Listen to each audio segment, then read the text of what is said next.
My name is Zach Hale, and I'm going to be talking about Queen Mary the First. So, before her was her little brother Edward, and when he died at the young age of 15, she came back to London to assume her spot as the first queen. Prior to that, because of Edward's radical rule of Protestantism as opposed to her Catholicism, she actually fled to Spain, where she would reunite with her distant cousin, end up getting married and all that jazz.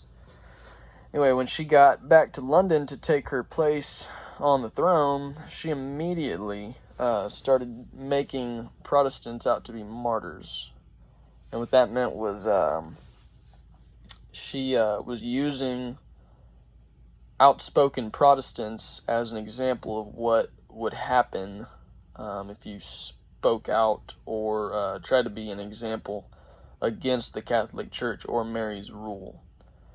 So immediately she had many people killed for their faith. Over 300 people, including those who, including men and women, and around 30 that died in prison, were actually martyred for their Protestant views against hers.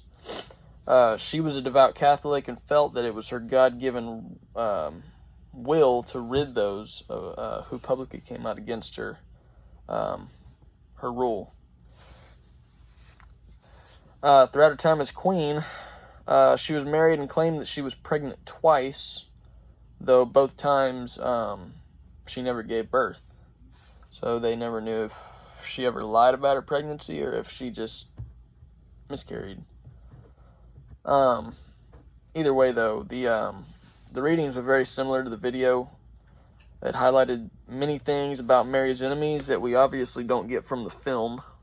If the film could dig that deep, there'd be no reason to pull from primary and secondary sources.